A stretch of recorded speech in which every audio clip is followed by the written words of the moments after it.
Hello everyone, आप सभी लोगों का एक बार फिर से आपके अपने यूट्यूब चैनल मोहम्मद काशिफ इमरान में स्वागत है। दोस्तों, आज के इस वीडियो में हम लोग डिस्कस करने वाले हैं एक बहुत ही इंपॉर्टेंट सेक्टर के बारे में बात करेंगे। और ये सेक्टर किससे रिलेटेड होने वाला है? तो ये सेक्टर होने वाला है एआई सेक्टर, यानी कि आर्टिफिशियल इंटेलिजेंस सेक्टर। और आपको पता होगा कि एआई सेक्टर अगर आप ओवरऑल देखेंगे ना, तो ओवरऑल ये सेक्टर आपको बहुत ज़्यादा बड़ा है, काफ़ी डाइवर्सिफाई सेक्टर है, एक ह्यूज सेक्टर है। और इस वजह से अगर आप इसको माइक्रो नीच में अगर आप इसको डाइवर्सिफाई करते हैं तो एआई का जो यूज़ है आपको पता है कि बड़े स्केल पर इसका यूज़ जो है वो आपको मैन्युफैक्चरिंग सेक्टर में आपको किया जाएगा। आने वाले टाइम में बड़े स्केल पर जो है ना, इसको आपको फिटनेस इंडस्ट्री में जो है एआई को यूज़ किया जाएगा। बड़े स्केल पर आने वाले टाइम में ये जो पूरा एआई इंडस्ट्री है उसको हेल्थ केयर इंडस्ट्री में या हेल्थ केयर सेक्टर में भी इसको बड़े स्केल पर मैसिव जो यूज़ है वो आपको देखने को मिलेगा। और ये जो सारे सेगमेंट आप देख रहे हैं ना, इसमें से जो हेल्थ केयर सेक्टर है ये काफ़ी तेज़ी से ग्रो करेगा। और इंडिया में करंटली बहुत सारी कंपनीज है जो आपको particular AI and health care के ऊपर में वर्क कर रही है। अभी हेल्थ केयर में आपको क्या होता है, तो आपको पता है कि हॉस्पिटल होता है, तो किसी भी हॉस्पिटल को इफिशिएंटली तरीके से कैसे वर्क करना है ये आप एआई की मदद से कर सकते हैं। मैन पावर मैनेजमेंट हो या फिर आप किसी भी पेशेंट को पर्सनली आपको कितना अच्छी तरीके से मेडिसिन आप दे सकते हैं, उसके जो डिजीज़ है उसको किस तरीके से ट्रीट कर सकते हैं, इन सारी चीज़ों पे एआई आपको वर्क करता है। और इंडिया में बहुत सारी कंपनीज है जो इस पर वर्क कर रही हैं। और यही आज का जो हमारा पूरा डिस्कशन है वो इसी के अराउंड होने वाला है। टॉपिक अगर आप देखेंगे तो देख सकते हैं टॉपिक क्या है। तो टॉपिक है best 3 stocks who work in AI in health care sector currently in India. और यहां पर जो भी 3 स्टॉक हम आपके साथ डिस्कस करेंगे, तीनों में से किसी भी स्टॉक को लेकर के हमारी तरफ से किसी भी तरह का कोई भी बाई सेल होल्ड का रिकमेंडेशन बिल्कुल भी नहीं होने वाला है। तो इस चीज़ को ध्यान में रखिएगा। तो चलिए फिर बिना किसी देरी के आगे बढ़ते हैं। सबसे पहले अगर आपने अभी तक हमारे टेलीग्राम चैनल को सब्सक्राइब नहीं किया है तो मैं आपसे हाईली रिक्वेस्ट करूंगा कि जाकर के टेलीग्राम चैनल को सब्सक्राइब कर लीजिए। साथ ही साथ अगर आपने हमारे वेबसाइट पर विजिट नहीं किया है तो जाकर के आप वेबसाइट पर भी विजिट कर सकते हैं। अब सबसे इंपॉर्टेंट आता है कि अभी करंटली ओवरऑल एआई मार्केट की बात नहीं करूंगा, सिर्फ एआई एंड हेल्थ केयर का जो मार्केट है ना वो इंडिया में अभी बहुत ज़्यादा अनटैप है। ओनली $1.60 बिलियन का ये मार्केट है। और ऐसा एक्सपेक्टेड है कि आने वाले 2030 के बाद ये जो मार्केट है ना वो आपको बढ़ करके $35 बिलियन का हो जाएगा। यानी कि अगर आप देखेंगे तो इस इंडस्ट्री में particular AI and health care जो है वो आपको 40% के CAGR से ग्रो करेगा। और इस इंडस्ट्री में अगर आप ग्रोथ देखेंगे तो आपको 15 टाइम्स से ज़्यादा का जो ग्रोथ है ना वो यहाँ पर आपको देखने को मिल रहा है। तो एक काफ़ी ह्यूज और काफ़ी मास ग्रोथ आप इसको कंसीडर कर सकते हैं, काफ़ी अच्छी बात है। अब अगर मैं आपको पर्टिकुलर दिखाऊं तो यहाँ पर सारा डेटा आप देख सकते हैं कि एआई आपको in Indian health care market is experience rapid growth projected from आपको around $1.6 billion in 25 to $35 billion by 2030। और CAGR रहेगा तो आपको 30 to 40% होने वाला है। और ये जो डेटा है ना वो अलग अलग जो आपको एजेंसीज होती हैं उनकी अलग अलग डेटा रहता है। पर एक चीज़ आपको कॉमन मिलेगा कि हर जो डेटा है ना वहाँ पर आपको एक चीज़ देखने को मिलेगा कि यहाँ पर ग्रोथ तो है। अभी ये जो ग्रोथ का परसेंटेज है वो आपको अलग अलग हो सकता है, जो प्रोडिक्शन है वो आपको यहाँ पर अलग अलग हो सकता है, लेकिन आपको पूरा ओवरऑल जो एआई का मार्केट है या जो एआई एंड हेल्थ केयर का मार्केट है वो आपको ग्रो करेगा इंडिया में। और ये अगर आप किसी से भी पूछेंगे तो ये कोई भी इसका आंसर जो है वो यस ही देगा। तो इसमें आपको बिल्कुल सरप्राइज होने की ज़रूरत नहीं है।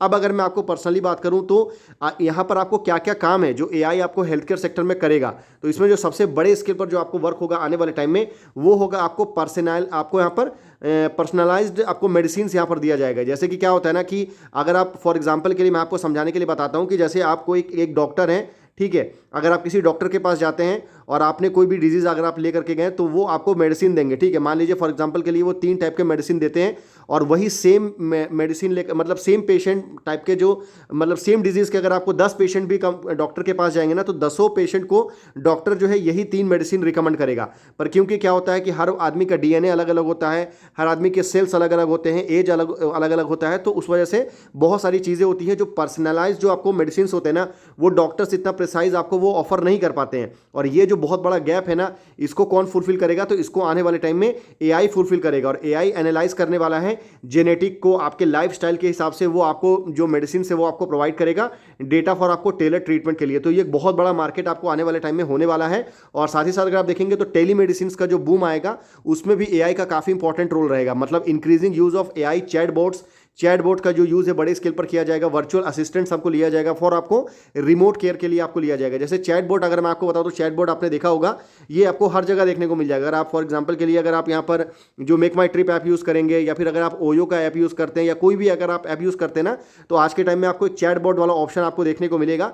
चैटबॉट में यहाँ पर आप जाके कोई भी क्वेश्चन पूछ सकते हैं उस कंपनी से रिलेटेड, उसके जिस मतलब जो चैटबॉट को जिस हिसाब से डिज़ाइन किया गया ना तो उससे आप कोई भी क्वेश्चन पूछेंगे तो वो आपको वो सारे आंसर्स देगा। तो आने वाले टाइम में आपको AI वाले जो चैटबॉट है ना, जो हेल्थ केयर सेक्टर के लिए, वो बड़े स्केल पर बनाया जाएगा और इसको जो भी कंपनी बनाएगी उसको ऑब्वियसली काफ़ी ज़्यादा प्रॉफिट आपको जनरेट होगा, तो इसको भी आप जरूर ध्यान में रखिएगा। बाकी प्रिसाइज डायग्नोस्टिक की जो मैंने अभी तक आपको बात किया था ना कि AI is widely used in radiology and pathology to analyze medical scans को, MRI हो गया, CT स्कैन हो गया, एक्सरे हो गया, इनको जो बिल्कुल जो अर्ली साइंस ऑफ कैंसर्स वगैरह होते हैं ना, वो सारी चीज़ें जो चेक करने में आपको बड़े स्केल पर प्रिसाइज डायग्नोस्टिक्स में जो है AI का यूज़ आपको किया जाएगा। उसके अलावा प्रिडिक्टिव एनालिसिस करने के लिए, यानी कि हॉस्पिटल जो यूज़ करती है ना, मशीन लर्निंग को यूज़ करेगी टू फोरकास्ट पेशेंट एडमिशन हो गया, identify at a risk population हो गया। उसके अलावा आपको जो स्टाफ वगैरह मैनेज करना हो, ये सारा काम भी जो है आपको वो AI की मदद से जो है आने वाले टाइम में देखने को मिलेगा। रोबोटिक असिस्टेड सर्जरी होगा, क्योंकि आपको पता होगा कि ये बहुत ज़्यादा दूर नहीं है, आपको आने वाले 5 से 10 सालों में ये देखने को मिल जाएगा। काफ़ी कॉमन हो जाएगा कि आपको जो छोटी बॉडी सर्जरी जो है ना, वो आपको कौन करेगा, तो वो आपको रोबोट्स करेंगे। और ये अभी बड़े, अगर आप यूरोप वगैरह में देखेंगे तो बड़े बड़े जो हॉस्पिटल्स हैं, हॉस्पिटल के चैन है, वहाँ पर आपको बड़े स्केल पर रोबोट्स के थ्रू जो है ना सर्जरी किया जा रहा है। और आने वाले टाइम में ये बढ़ेगा, रोबोट अकेले नहीं करेगा, रोबोट जो है वो AI की हेल्प से सर्जरी करने वाला है। तो इस वजह से भी AI का जो यूज़ है वो काफ़ी मैसिव स्केल पर यहाँ पर होने वाला है। उसके अलावा अगर आप देखेंगे तो ड्रग की डिस्कवरी करने में, क्योंकि ये तो पूरी तरह से एक ऐसा सेगमेंट है ना, पूरी तरह से यहाँ पर आपको रिसर्च एंड डेवलपमेंट की रिक्वायरमेंट होगी, यानी कि एक नए ड्रग को खोजने में, एक नए, अब एक तरह से बोल सकते हैं कि नई मेडिसिन को खोजना है, कितने डोजेस लगाने हैं, ये सारा जो काम है वो आपको बड़े स्केल पर ड्रग डिस्कवरी में भी जो है AI को यूज़ किया जाएगा। उसके अलावा अगर आप देखेंगे तो वर्चुअल नर्सिंग, मेंटल हेल्थ के ऊपर में बड़े स्केल पर जो है AI का यूज़ आपको आने वाले टाइम में देखने को मिलेगा।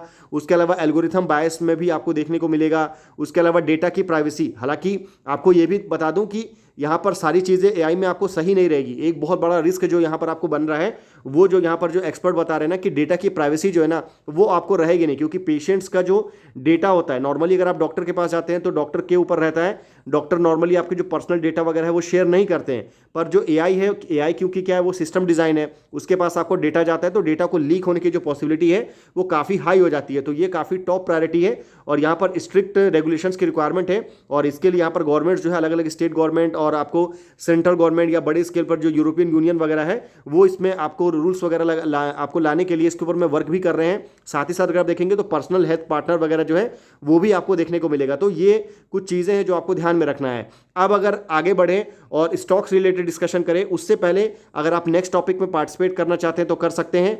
जो अगर आपको याद हो तो हमने इससे पहले एक डिस्कशन किया था जहां पर हमने ड्रोन से रिलेटेड डिस्कशन किया था। ड्रोन से रिलेटेड जो है 3 इंपॉर्टेंट कंपनी हमने बात किया था, जहां पर एक कंपनी जो है आपको लार्ज कैप देखने को मिला था, भारत इलेक्ट्रॉनिक्स था। एक कंपनी जो है वो आपको मिड कैप की कैटेगरी में था, कंपनी का नाम था जेन टेक्नोलॉजी। और एक कंपनी जो है वो स्मॉल कैप की कैटेगरी में हमको देखने को मिला था।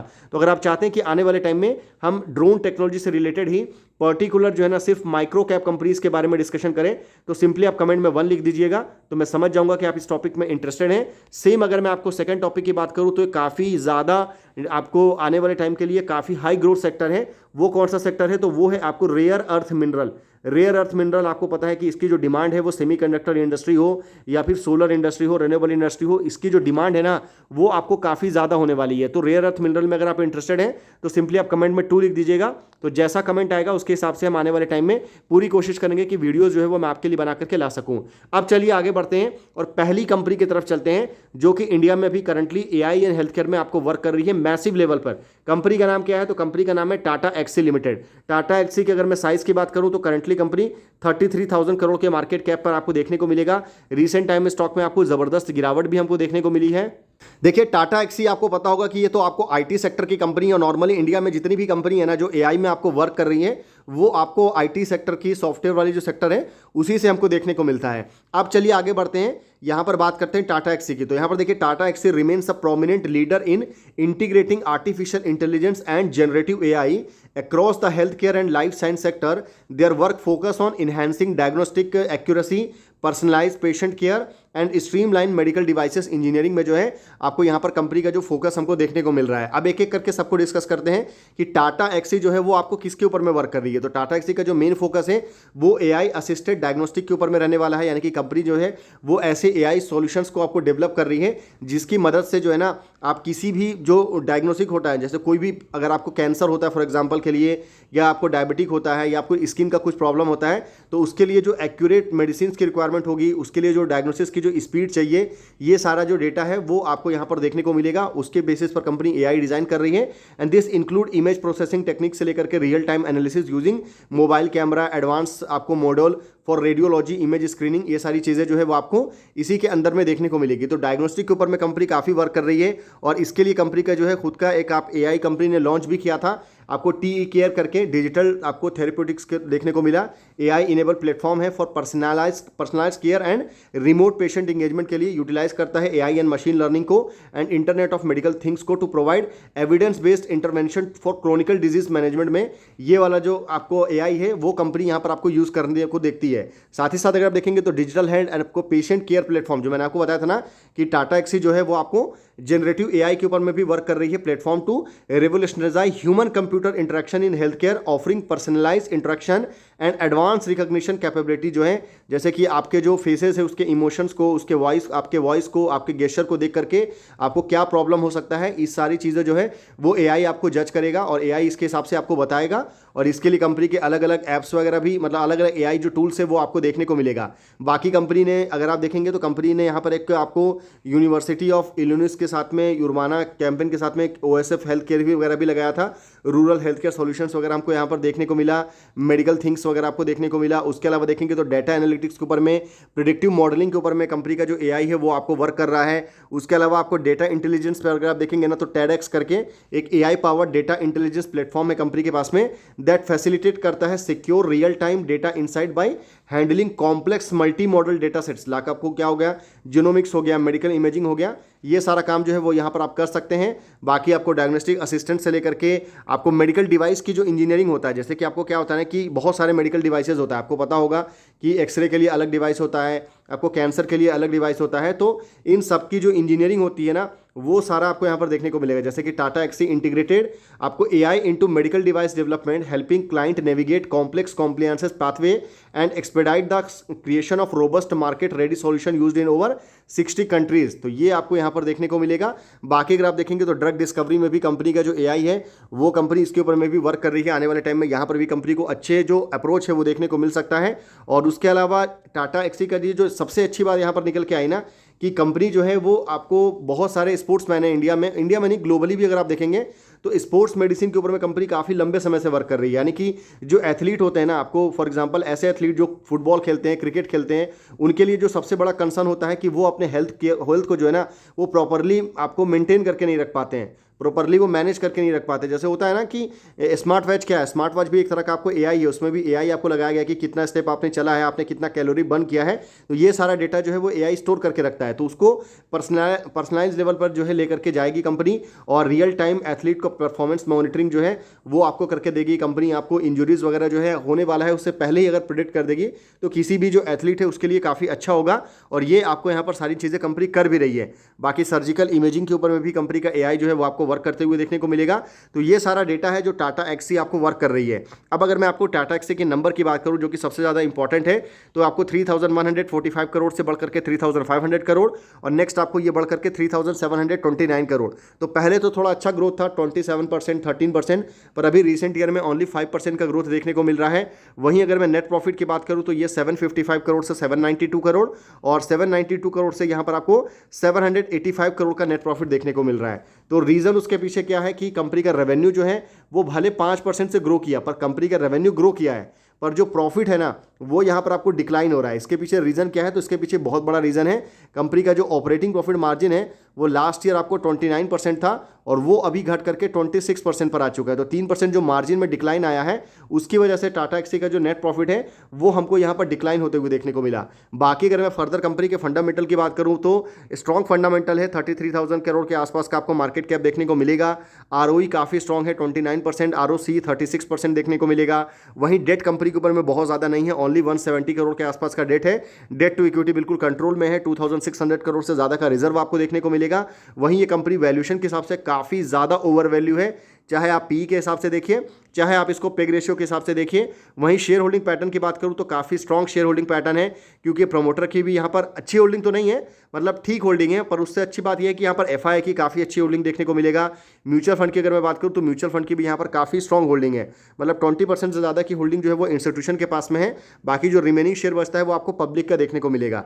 तो ये पहली कंपनी हो गई, टाटा एक्सी नाम है। अब हमने बात करेंगे सेकंड कंपनी के बारे में, जो कि आज की हमारी लिस्ट की सबसे बड़ी कंपनी है। कंपनी का नाम क्या है? तो कंपनी का नाम है परसिस्टेंट सिस्टम लिमिटेड। और इस कंपनी का जो ट्रैक रिकॉर्ड रहा है काफ़ी अच्छा रहा है। अगर आप देखेंगे ना, पास्ट में कंपनी ने काफ़ी शानदार रैली वगैरह भी दिखाया है। कंपनी ने करेक्शंस तो आता है, पर कंपनी का जो रिकवरी है वो काफ़ी जल्दी हमको देखने को मिलता है। परसिस्टेंट सिस्टम, ये कंपनी भी सेम आपको आईटी सेक्टर से बिलोंग करती है। आपको हेल्थ केयर सेक्टर में कंपनी एआई में बड़े स्केल पर आपको वर्क कर रही है। और यहाँ पर अगर आप देखेंगे ना कि कंपनी क्या क्या वर्क कर रही है, तो Persistent System actively leverage artificial intelligence and generative AI to develop innovative solution across the health care and life science industry, aiming to improve patient outcome, operational efficiency and accelerate medical discoveries. ये सारा data आपको देखने को मिलेगा कि company जो है वो पेशेंट का आउटकम निकालने के ऊपर में, ऑपरेशनल एफिशिएंसीज को बढ़ाने में, साथ ही साथ में जो मेडिकल डिस्कवरीज होते हैं ना उसको एक्सेलरेट करने में, ये कुछ पॉइंट्स है जिस पर आपको परसिस्टेंट सिस्टम जो है वो आपको वर्क कर रहा है। अब अगर मैं एक एक करके बताऊं तो इसमें जो सबसे इंपॉर्टेंट आता है कि जो मेडिकल इमेजिंग होता है ना, उस पर कंपनी आपको बड़े स्केल पर इसके एआई के ऊपर में वर्क कर रही है। जैसे कि जो रेडियोलॉजी हो गया, अलग अलग टाइप के जो आपको प्रॉब्लम होता है ना, तो उसका मेडिकल इमेज बनता है और उसको बेटर तरीके से आप उसको देख सकें, बेटर तरीके से आप उसको समझ सकें, उसके लिए परसिस्टेंट जो है वो यूज़ करती है एआई को। और उसी एआई के बेसिस पर डायग्नोस्टिक किया जाता है, एक्यूरेसी लेकर के आ जाता है, और उस पर कंपनी यहाँ पर हमको वर्क कर रही है। सेम आपको मेडिकल इमेजिंग एंड डायग्नोस्टिक में अगर आप देखेंगे ना, तो यहाँ पर जो कैंसर्स वगैरह है ना, उसकी डिटेक्शन की जो एक्यूरेसी है वो आपको काफ़ी इंप्रूव होता है। और इससे जो रेडियोलॉजिस्ट वगैरह हैं उनको काफ़ी फायदा होता है इस एआई को यूज़ करने से।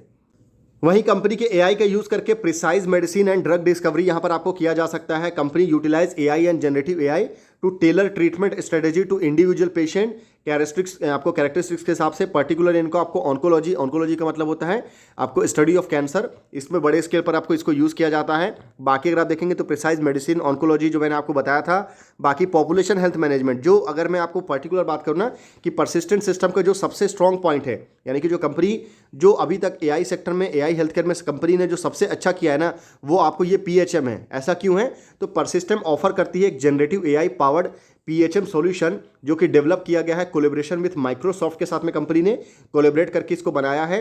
That identify care access issue, provide करता है personalized intervention and aim to reduce 30-day hospital readiness by up to 60%। तो ये आपको यहाँ पर हॉस्पिटल का जो एडमिशंस वगैरह है वो आपको काफ़ी इंप्रूव होता है यहाँ पर। तो ये कंपनी ने काफ़ी बड़े स्केल पर यूज़ किया है। और पीएचएम की अगर आप देखेंगे जनरेटिव एआई पावर्ड सॉल्यूशन है, डेवलप किया माइक्रोसॉफ्ट के साथ में, जो मैंने आपको बताया था। और 30 days रेडिनेस बाई आपको 60% यहाँ पर आपको डाउन होता है।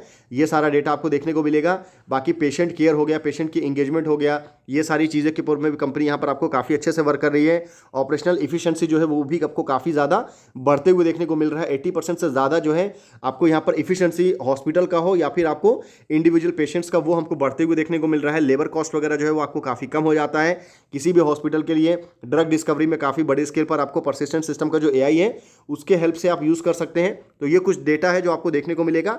अब अगर मैं आपको कंपनी के नंबर्स की बात करूं जो कि बहुत ज़्यादा इंपॉर्टेंट है, तो अच्छे नंबर्स आपको देखने को मिलेगा। 8,351 करोड़ से बढ़कर के 9,800 करोड़, और उसके बाद कंपनी का जो रेवेन्यू है वो आपको बढ़ करके 11,939 करोड़ देखने को मिलेगा। यानी कि कंपनी का जो रेवेन्यू है इसमें ज़बरदस्त ग्रोथ आपको देखने को मिल रहा है। लास्ट ईयर ये ग्रोथ था 17% का, अभी जो कंपनी का ग्रोथ है वो आपको देखने को मिल रहा है 21% का। तो अच्छा ग्रोथ आप इसको कंसीडर कर सकते हैं। वहीं अगर मैं फर्दर बात करूं कंपनी के नेट प्रॉफिट की, तो कंपनी प्रॉफिटेबल है। 921 करोड़ से बढ़कर के 1093 करोड़, और 1093 करोड़ से बढ़कर के 1400 करोड़। तो ये आपको टोटल नेट प्रॉफिट देखने को मिलेगा। काफ़ी प्रॉफिटेबल कंपनी है। हालांकि मार्जिन कंपेरेटिवली टाटा एक्सी के हिसाब से नहीं है, 17% के आसपास का मार्जिन है कंपनी का, पर क्योंकि रेवेन्यू में इतना अच्छा ग्रोथ है कंपनी का, तो नेट प्रॉफिट आपको ऑटोमेटिकली बढ़ते हुए देखने को मिल रहा है। वहीं अगर मैं फंडामेंटल की बात करूं तो 99,000 करोड़ का मार्केट कैप है कंपनी का, ऑलमोस्ट 1 लाख करोड़ आप बोल सकते हैं। आरओई एंड आरओसी काफ़ी स्ट्रॉन्ग है, 24 एंड 30%। डेट आपको कंपनी के साइज के हिसाब से नेग्लिजिबल है। डेट टू इक्विटी आप यहाँ पर देख भी सकते हैं, बिल्कुल जीरो देखने को मिलेगा।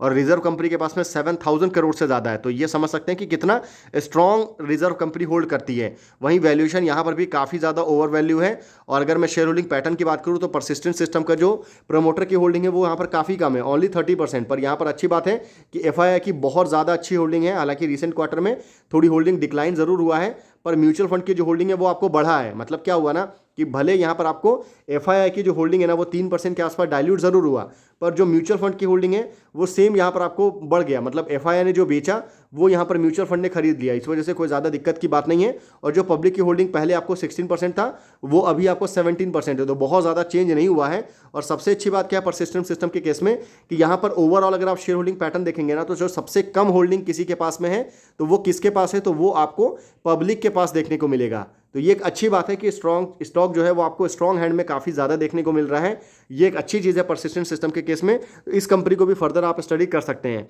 अब चलिए लास्ट कंपनी की बात करते हैं। तो हमारे इस लिस्ट में जो लास्ट कंपनी है, कंपनी का नाम क्या है, तो कंपनी का नाम है Oracle financial services software limited. और ये जो कंपनी है वो आपको 67,000 करोड़ के मार्केट कैप वाली कंपनी देखने को मिल रही है। और ये कंपनी भी जो है वो बड़े स्केल पर, आपको पता है कि आईटी सॉफ्टवेयर का कंपनी काम करती है, पर अभी कंपनी बड़े स्केल पर जो है ना आपको हेल्थ केयर सेक्टर में जो है एआई का यूज़ करने में, एआई को बनाने में, एआई को डेवलप करने में कंपनी काफ़ी काम कर रही है। अब अगर आप देखेंगे तो ये जो ओरेकल फाइनेंशियल सर्विसेज है ना इसमें दो सेगमेंट देखने को मिलेगा। मतलब कंपनी जो है कंबाइन करती है दो सर्विसेज को। पहला जो है वो किस में है, तो आपको ओरेकल हेल्थ करके आपको पता होगा कंपनी का सब्सिडी है, एंड ओरेकल फाइनेंशियल सर्विसेज जो कि मेन कंपनी है, expertise to apply artificial intelligence to the healthcare industry. The goal is to streamline operation, manage cost and improve patient care by the addressing both clinical and administrative challenges. Basically Oracle का जो AI का जो model है वो किसके हिसाब से है, तो वो दोनों को, यानी कि वो आपको क्लिनिकल यानी कि किसी भी क्लिनिक को, किसी भी हॉस्पिटल को कितना इफिशिएंटली चलाना है, इसके ऊपर में भी कंपनी यहाँ पर आपको वर्क कर रही है। साथ ही साथ में जो एडमिनिस्ट्रेटिव चैलेंज है उसके ऊपर में भी कंपनी जो है वो हमको यहाँ पर सॉल्व करते हुए देखने को मिल रही है, तो इसको ध्यान में रखिएगा।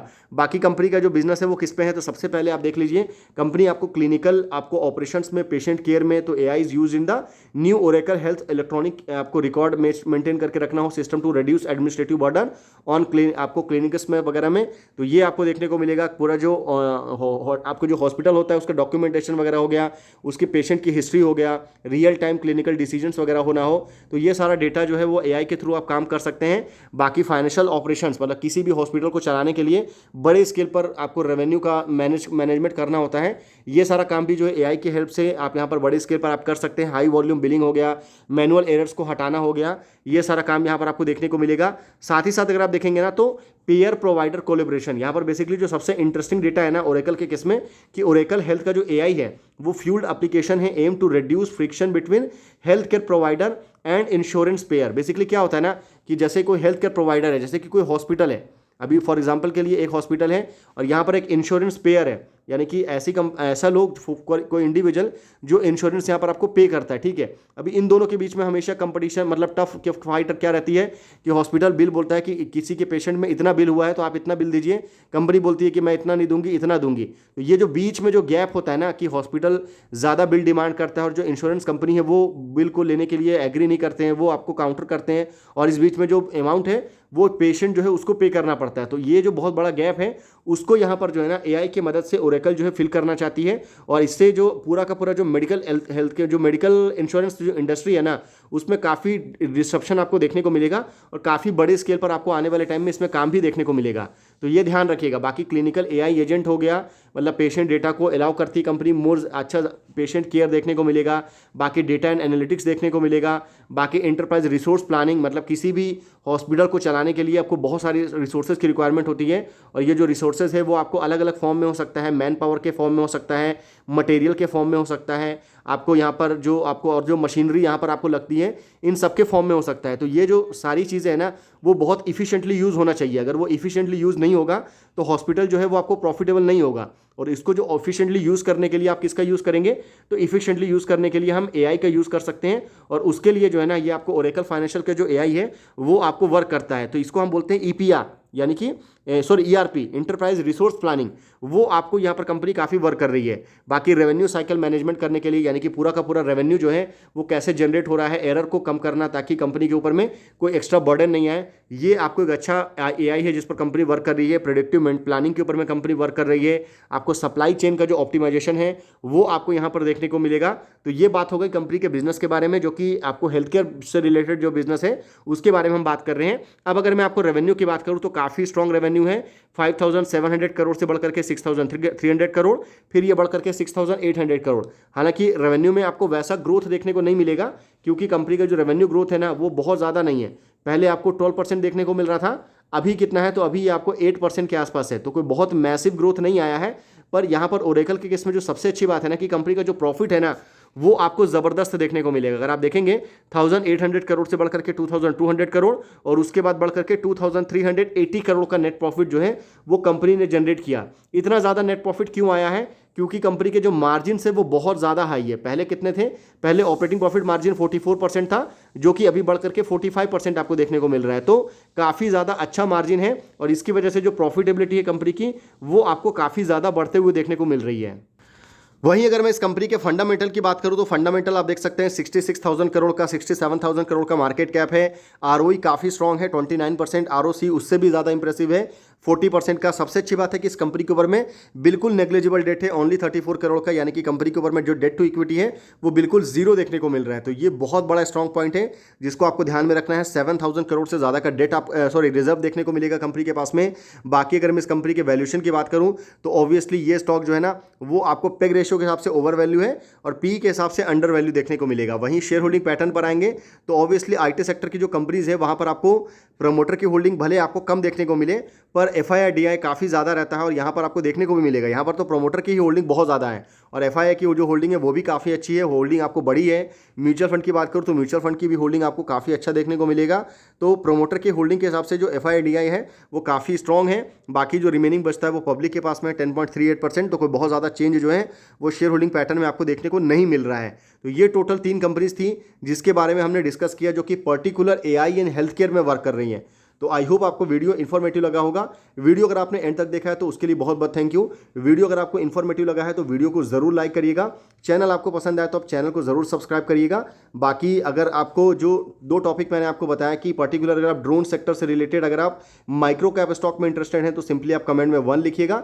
और अगर आप यहाँ पर इंटरेस्टेड हैं कि रेयर अर्थ मिनरल, ये काफ़ी ज़्यादा डिमांड आने वाले टाइम में आपको देखने को मिलेगा, तो रेयर अर्थ मिनरल में अगर आप इंटरेस्टेड हैं तो सिंपली आप कमेंट में 2 लिख सकते हैं। बाकी जितने भी स्टॉक यहाँ पर हमने डिस्कस किया, जो भी सेक्टर हमने डिस्कस किया, किसी भी तरह का कोई भी बाई सेल होल्ड का रिकमेंडेशन बिल्कुल भी नहीं है। वीडियो सिर्फ आपको purely knowledge and education purpose से बनाया गया है, तो इस चीज़ को आप ध्यान में रखिएगा। तो आई होप मैंने सारे पॉइंट्स को डिटेल में कवर कर दिया है। हम कोई सेबी रजिस्टर्ड फाइनेंशियल एडवाइजर नहीं है, तो वीडियो को सिर्फ नॉलेज एंड एजुकेशन पर्पज से लेना है, तो ध्यान रखिएगा। तो फिर मिलते हैं आपसे अगले वीडियो में, तब तक के लिए गुड बाय।